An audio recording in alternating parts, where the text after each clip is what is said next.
नमस्कार साथियों, BPSC TRE 3.0 current affairs की कक्षा में आपका स्वागत है। आज हम अंतर्राष्ट्रीय प्रकरण के संबंधित जो घटनाएं हैं उनके बारे में जानेंगे जो हमारे परीक्षा दृष्टि से महत्वपूर्ण हैं। तो यहाँ पे सबसे पहला जो हम ले रहे हैं टॉपिक हमारा है गरबा। गरबा मानवता की एक अमूर्त सांस्कृतिक विरासत। आइए इसको समझते हैं कि हमारे लिए कैसे इंपॉर्टेंट है। यहाँ पे आपको ध्यान रखना है कि अमूर्त सांस्कृतिक विरासत के संरक्षण हेतु यूनेस्को की अंतर सरकारी समिति inter governmental committee of UNESCO for safeguarding the intangible cultural heritage की 18वीं वार्षिक बैठक 5 से 8 दिसंबर 2023 के मध्य कसाने बोत्सवाना में संपन्न हुई। तो आपको ध्यान रखना है कि जो है यूनेस्को की जो है अंतर्राष्ट्रीय सरकारी समिति की जो 18वीं वार्षिक बैठक है वो कहाँ हुई है, तो कसाने बोत्सवाना देश में हुई है। और साथ में जो आपको ध्यान रखना है कि 51 नई विरासतों को यूनेस्को की अमूर्त सांस्कृतिक विरासत सूचियों में शामिल किया गया है। अब अमूर्त विरासत में आपको जो है ध्यान रखना है कि गुजरात के गरबा को मानवता की अमूर्त सांस्कृतिक विरासत की प्रतिनिधि सूची में शामिल किया गया, बहुत महत्वपूर्ण है। तो ध्यान रखना आपको कि गुजरात के गरबा को मानवता की अमूर्त सांस्कृतिक विरासत की प्रतिनिधि सूची में शामिल किया गया है। और गरबा भारत की 15वीं ऐसी अमूर्त सांस्कृतिक विरासत है जिसे यूनेस्को की सूची में शामिल किया गया है। अगर हम देखें तो यहाँ पर आप देख पा रहे हैं कि जो है सबसे पहले 2008 में रामलीला को ऐड किया गया है, फिर जो है इस प्रकार। और आपको पहला रामलीला ध्यान रखना है, फिर 14वां आपको ध्यान रखा कोलकाता की दुर्गा पूजा। तो कोलकाता का दुर्गा पूजा 2021 में ऐड किया गया था और गुजरात का गरबा जो है 2023 में ऐड किया गया। तो ये आपको ध्यान रखना है। अब आगे बढ़ते हैं। फिर अगला टॉपिक है हमारा जलवायु परिवर्तन प्रदर्शन सूचकांक, बहुत इंपॉर्टेंट है, क्लाइमेट चेंज परफॉर्मेंस इंडेक्स। आइए इसको समझते हैं। यहाँ पे आपको ध्यान रखना है कि 8 दिसंबर 2023 को, डेट आपको नहीं ध्यान रखना है, अब ये इसलिए बताया जा रहा है कि दिसंबर की घटनाएं हमारे लिए महत्वपूर्ण हैं।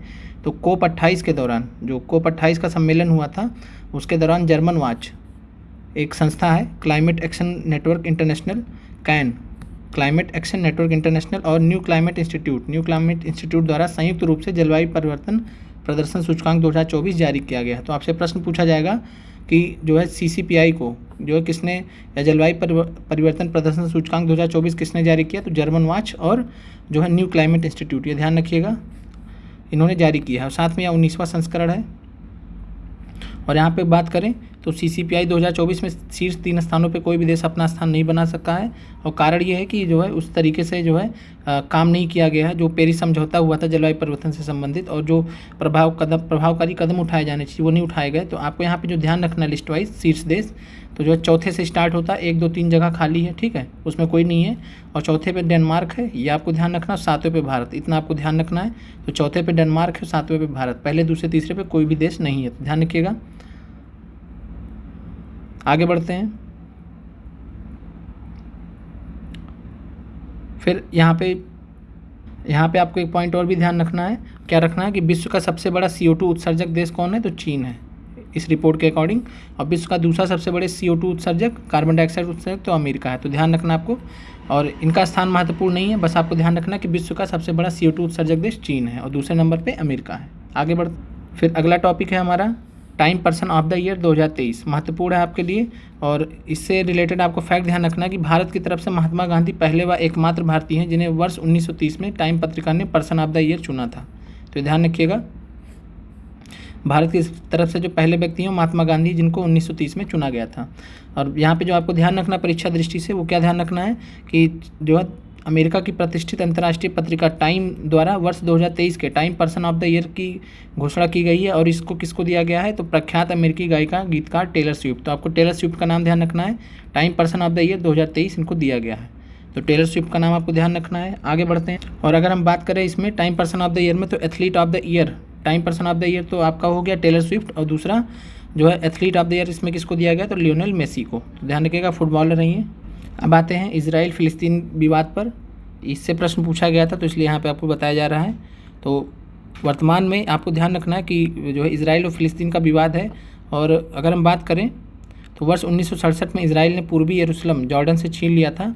और इसराइल पूरे यरूशलेम को पवित्र राजधानी के रूप में मानता है, जबकि फ़िलिस्तीन जो है पूर्वी यरूशलेम को भविष्य के फ़िलिस्तीनी राष्ट्र के रूप में मानता है। और इसमें अगर बात करें तो मूल फ़िलिस्तीनी मुख्य रूप से गाज़ा पट्टी तथा वेस्ट बैंक में निवास करते हैं। तो जो फ़िलिस्तीनी कहाँ रहते हैं, गाज़ा पट्टी नाम का एक जगह है इसराइल के पूरे क्षेत्र में, और वेस्ट बैंक नाम का है, ठीक है। तो और साथ में गाज़ा पट्टी पर हमास नामक जो है सैनिक संगठन का शासन है। फ़िलिस्तीन की मांग है कि इसराइल अपनी सीमा को वर्ष 1967 के पूर्व की स्थिति में ले जाए और इसराइल अपनी विस्तारवादी प्रवृत्ति छोड़े और पूर्वी यरूशलेम स्वतंत्र फ़िलिस्तीन राष्ट्र की राजधानी बने।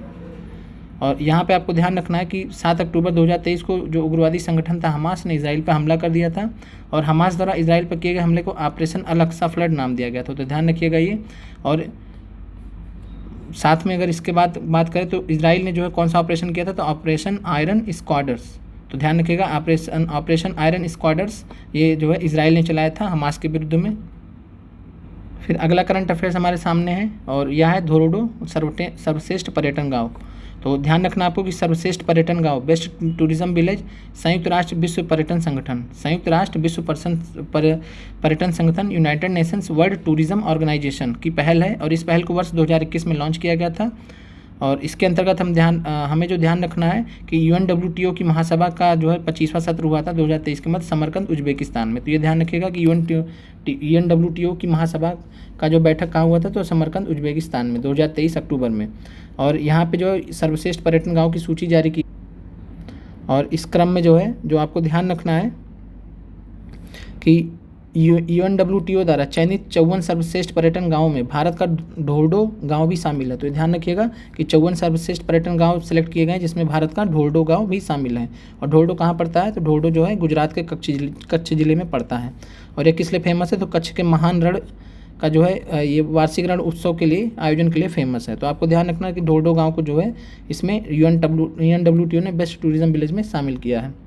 और अगर हम बात करें तो 2021 में अगर बात करें तो ढोरडो गांव से पूर्व वर्ष 2021 में पोचमपल्ली तेलंगाना को सर्वश्रेष्ठ पर्यटन गांव के रूप में चयनित किया गया था। और पोचमपल्ली को जो भारत के सिल्क शहर, सिल्क सिटी ऑफ इंडिया के नाम से भी जाना जाता है। आगे बढ़ते हैं। महत्वपूर्ण आपके लिए वैश्विक भूख सूचकांक 2023, ग्लोबल हंगर इंडेक्स 2023। तो ये आपको ध्यान रखना है, GHI जिसको बोलते हैं ग्लोबल हंगर इंडेक्स। और इसमें आपको ध्यान रखना है कि इसको जारी कौन करता है, तो इसको ध्यान रखिएगा कि concern world wide and wealth hunger help द्वारा जो है इसको जारी किया गया है। अगर बात करें तो इस सूचकांक का 18वां वार्षिक संस्करण है। तो भारत का स्थान अगर देखा जाए भूखमरी सूचकांक में, तो ग्लोबल हंगर इंडेक्स में, तो भारत का स्थान 111 है। तो ध्यान रखिएगा भारत का स्थान ही पूछेगा। आगे बढ़ते हैं। अगला टॉपिक हमारे पास नोबेल पुरस्कार 2023। तो नोबेल पुरस्कार आपको जो सभी पता होने चाहिए 2023 के, और साथ में आपको जो है कमेंट करके बताना है कि वर्ष 2023 का जो नोबेल का शांति पुरस्कार वो किसको दिया गया था, किस महिला को दिया गया था। आते हैं हम लोग, और यहाँ पे आपको जो अर्थशास्त्र का नोबेल पुरस्कार ध्यान रखना है। अर्थशास्त्र का नोबेल पुरस्कार ये 9 अक्टूबर 2023 को दिया गया था, और किसको दिया गया, तो क्लॉडिया गोल्डिन को। नाम ध्यान रखिएगा, क्लॉडिया गोल्डिन को अर्थशास्त्र का नोबेल पुरस्कार 2023 से सम्मानित किया गया। फिर अगला हमारे पास है साहित्य के क्षेत्र में नोबेल पुरस्कार। तो साहित्य के क्षेत्र में नोबेल पुरस्कार 2023 और यह किसको दिया गया, तो नॉर्वे कंट्री है, नॉर्वे के लेखक हैं, नॉर्वेजियन लेखक जॉन ओलाव फासे। तो जॉन ओलाव फासे का नाम ध्यान रखिएगा। तो जॉन ओलाव फासे को जो है साहित्य के क्षेत्र का नोबेल पुरस्कार 2023 दिया गया है। फिर आते हैं अगला टॉपिक, भारत के 2 नए विश्व धरोहर स्थल।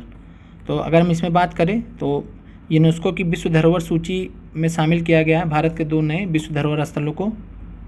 और यूनेस्को का आपको यहाँ फुल फॉर्म ध्यान रखना है, United Nations Educational Scientific and Cultural Organization. और अगर हम इसकी बात करें तो 45वीं वार्षिक आम बैठक हुई थी 10 से 25 सितंबर 2023 के मध्य रियाद, सऊदी अरब में। और यहाँ पे आपको जो है ध्यान रखना है कि कुल 42 नए स्थलों को जो है यूनेस्को की विश्व धरोहर सूची में शामिल किया गया था।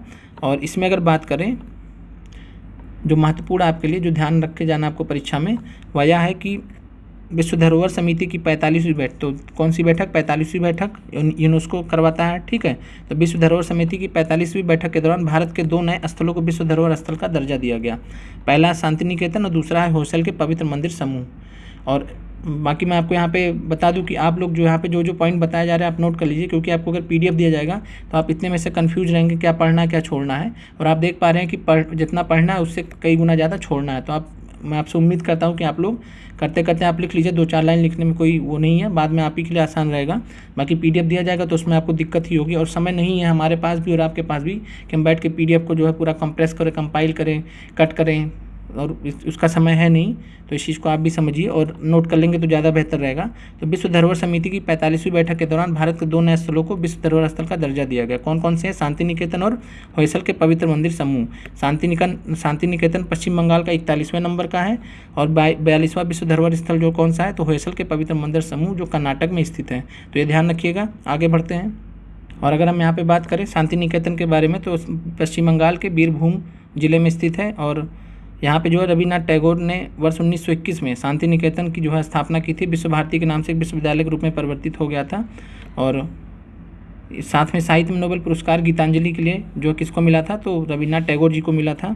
और बाकी होयसल मंदिर समूह आपको ध्यान रखना है, जो कि 42वां है, सबसे लेटेस्ट है। और अगर हम यहाँ पर बात करें तो 1983 में जो है 4 को रखा गया था। आगरा का किला, अजंता की गुफाएं, एलोरा की गुफाएं, ताजमहल। तो ये 1983 में सबसे पहली बार रखा गया था। और यहाँ पे जो है अगर हम देखें तो आप यहाँ पे देख पा रहे हैं कि एक भारत यहाँ पे जो है मिश्रित स्थल भी है। तो कंचनजंगा राष्ट्रीय उद्यान जो है मिश्रित स्थल भी है, विश्व धरोहर सूची में एक इकलौता भारत का मिश्रित स्थल है। तो ये भी आपको ध्यान रखना है। फिर अगला है आपके पास जॉर्जिया द्वारा हिंदू विरासत माह घोषित।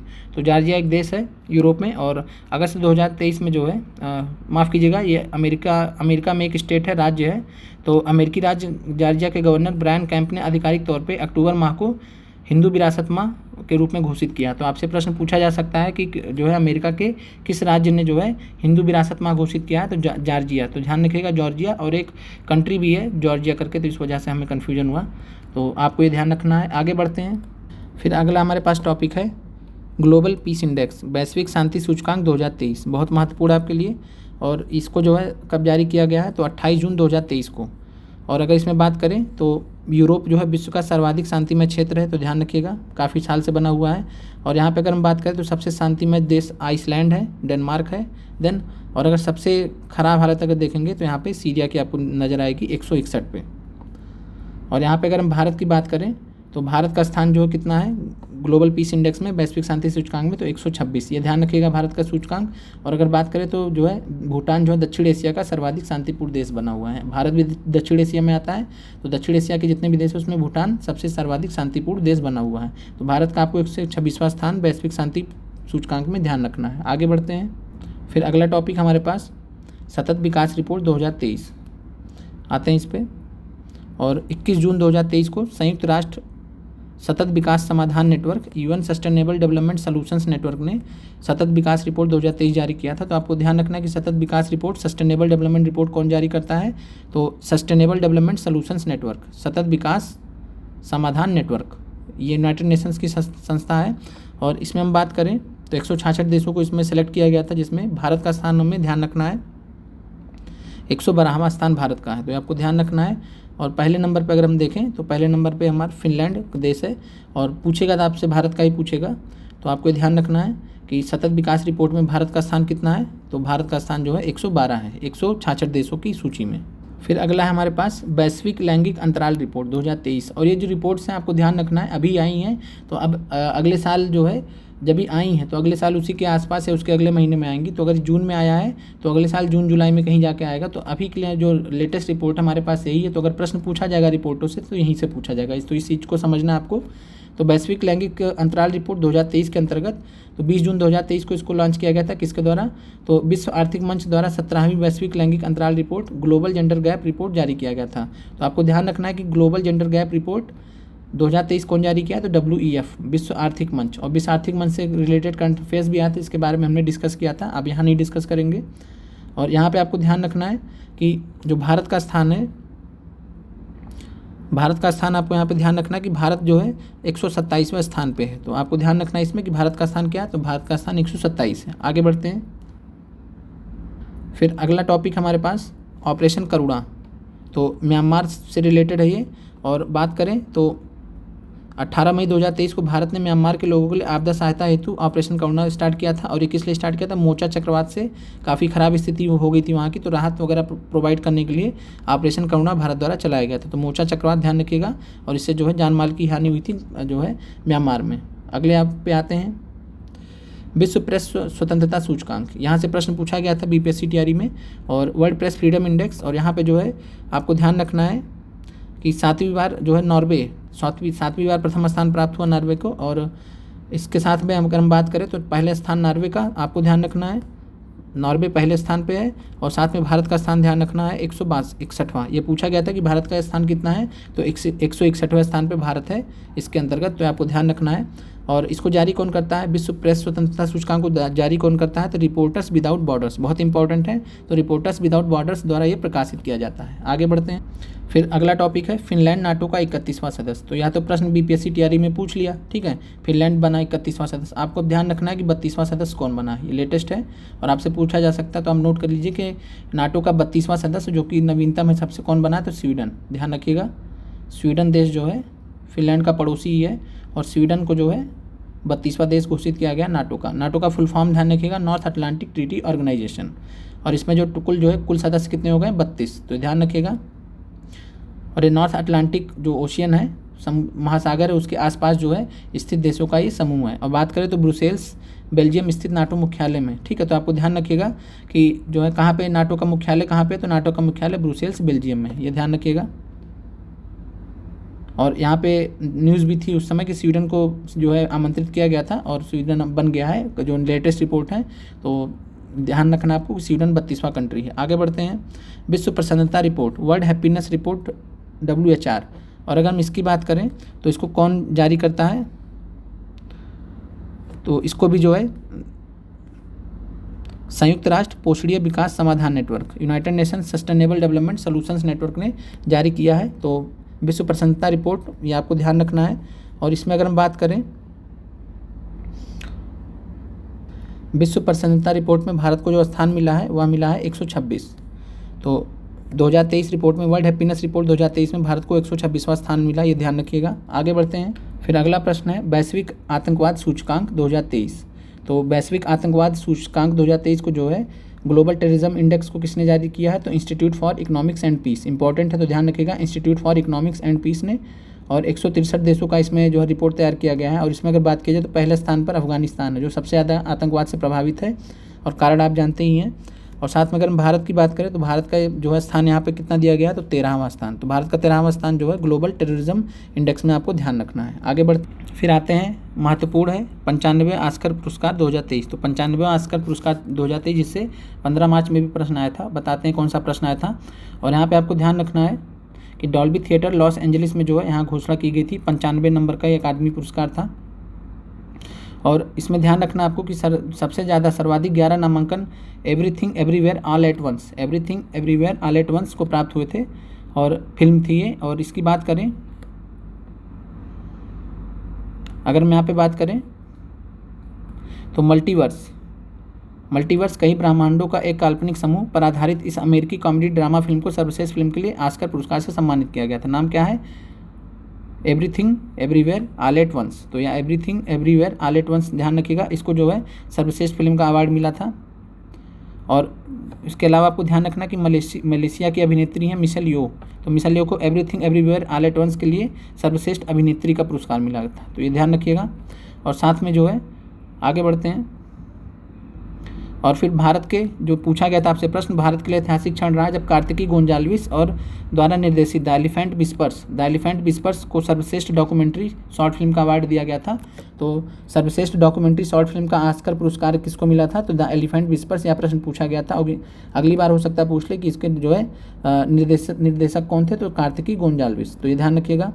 और तमिल भाषा की इस फिल्म की निर्देशक कार्तिकी गोंजाल्विस और निर्माता गुनीत मोंगा ने स्टेज पर जाकर पुरस्कार ग्रहण किया। और साथ में अगर बात करें तो भारत के लिए ऑस्कर पुरस्कार में पुनः एक ऐतिहासिक क्षण आया जब SS राजमौली द्वारा निर्देशित तेलुगु फिल्म RRR के गीत नाटू नाटू को, तो नाटू नाटू को जो है सर्वश्रेष्ठ संगीत ओरिजिनल सॉन्ग श्रेणी का ऑस्कर पुरस्कार दिया गया था। तो ध्यान रखिएगा। और नाटू नाटू गीत के संगीतकार कौन है ये भी पूछा गया है, तो MM कीरावानी। तो ध्यान रखिएगा, MM कीरावानी इसके संगीतकार है, महत्वपूर्ण है। आगे बढ़ते हैं, तो आपका जो है आज की जो क्लास है अंतर्राष्ट्रीय फैक्ट से रिलेटेड वो समाप्त होती है, और कल हम जो है देखेंगे अंतर्राष्ट्रीय सम्मेलनों के बारे में जो प्रमुख है। तो आप लोगों से एक ही जो है निवेदन है कि आप लोग को जितना भी बताया गया बहुत ज़्यादा नहीं है, मुश्किल से जो है 1-2 पेज की बात है, तो आप नोट कर लेंगे तो आप ही के लिए अच्छा होगा। और ये करंट अफेयर्स आपको कहीं ढूंढने से मिलेगा नहीं, और मिलेगा तो ऐसे ही पूरा मतलब कंपाइल होकर मिलेगा, तो आप ही को समस्या होगी। तो आप लोग इसको कृपया करके नोट कर लेंगे तो आपके लिए आसान होगा। तो मिलते हैं अगले वीडियो में, देखने के लिए आपका बहुत बहुत धन्यवाद।